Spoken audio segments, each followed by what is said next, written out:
வணக்கம் ஃப்ரெண்ட்ஸ். இன்றைக்கி நம்ம பார்க்க போகிறது ரொம்ப சுலபமான பாரம்பரியமான அரிசி உப்புமா. வீட்டில் பச்சரிசியை ரவையாக செஞ்சு குறைஞ்ச பொருளையே சுவையாக உப்புமா செய்யலாங்க. காலை உணவாகவும் இரவு நைட் டின்னராக இது செய்ய ஏற்றது. வாங்க இப்போ இதை எப்படி செய்யலான்னு பார்க்கலாம். இப்போ ஒரு கப் அளவு பச்சரிசி எடுத்து ஒரு பவுலில் போட்டு தண்ணி ஊற்றிட்டு இல்லை 2 தடவை கழுவிடுவோம். நல்லா களைஞ்சி கீழே ஊற்றிட்டு தண்ணி இல்லாமல் வடிகட்டிக்கலாங்க.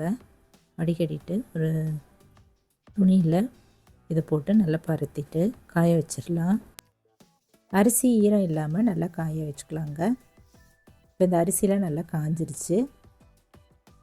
புழுப்புலான ஆற வரைக்கும் நல்லா காய வச்சுட்டு நம்ம இதை மிக்ஸி ஜாரில் போட்டு ரவையாக அரைச்சிக்கலாம். விப்பரில் போட்டு 2-3 தடவை அரைச்சிடலாங்க.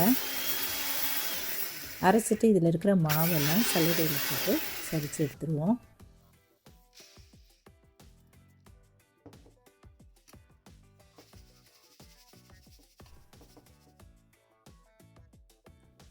இந்த போல் ரவையாக நம்ம உடச்சி சலித்து எடுத்து வச்சுக்கலாங்க. தயார் பண்ணி எடுத்து வச்சுக்கலாம். ஒரு கப் அளவு எடுத்துப்போம். இப்போ ஒரு 10 சின்ன வெங்காயம் தோல் உரிச்சிட்டு சின்னதாக கட் பண்ணி எடுத்து வச்சுக்கலாம்.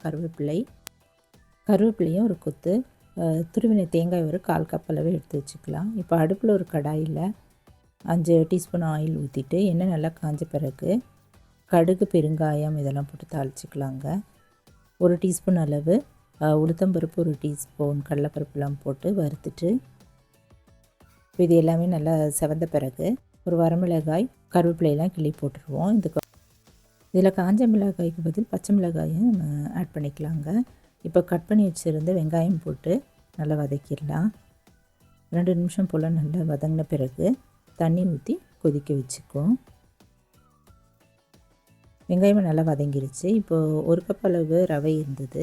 இதில் 3 டம்ளர் அளவு தண்ணி ஊற்றிக்கலாங்க. 3 டம்ளர் தண்ணி ப்ளஸ் எக்ஸ்ட்ரா ஒரு 1/2 டம்ளர் தண்ணியை ஊற்றிக்கிட்டேங்க. ஒரு டீஸ்பூன் அளவு உப்பு இதில் சேர்த்துக்கலாம். புது அரிசி இருந்தால் நம்ம தண்ணி பார்த்து குறைச்சி சேர்த்துக்கலாம். பழைய அரிசி இருந்தால் நம்ம இன்னும் கூட நம்ம தண்ணி இதில் ஆட் பண்ணிக்கலாம். இப்போ தண்ணி நல்லா கொதிக்க ஆரம்பிச்சிருச்சு. இப்போது துருவின தேங்காயும் போட்டுட்டு உடச்சி வச்சுருக்க இந்த அரிசி ரவை இதில் போட்டு கிளறிக்கலாங்க.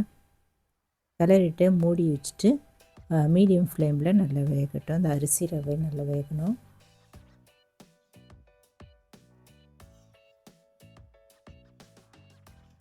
மூடி வச்சிடலாம். இப்போ தண்ணியெல்லாம் நல்லா வடிஞ்சிருச்சு. திரும்பவும் அடிப்பிடிக்காமல் நம்ம கரண்டியில் அடிக்கடி கலந்துகிட்டே இருக்கலாம். இதுக்கு சைட் டிஷ்ஷாக புதினா சட்னி அரைச்சி வச்சுருந்தேங்க. இப்போ இந்த அரிசியெல்லாம் நல்லா வெந்துருச்சு. அரிசி ரவை நல்லா வெந்துருச்சு. கிட்டத்தட்ட 15 to 20 நிமிஷம் ஆச்சுங்க. இப்போ ஸ்டவ் ஆஃப் பண்ணிவிட்டு மூடி வச்சிடலாம். அந்த சூட்லேயே அப்படியே இருக்கட்டும். இப்போ சின்ன கிண்ணத்தில் போட்டு நம்ம சர்வ் பண்ண வேண்டியதாங்க. அருமையான பாரம்பரிய முறையில் செஞ்ச ஈஸியான டின்னர் ரெசிபி அரிசி உப்புமா நீங்களும் ஒரு முறை இது போல் ட்ரை பண்ணி பாருங்கள். இதுக்கு தேங்காய் சட்னி சைட் டிஷ்ஷாக வச்சு கொடுக்கலாம். அருமையாக இருக்கும். இன்றைக்கி புதினா சட்னி இதுக்கு வச்சுருந்தேன்.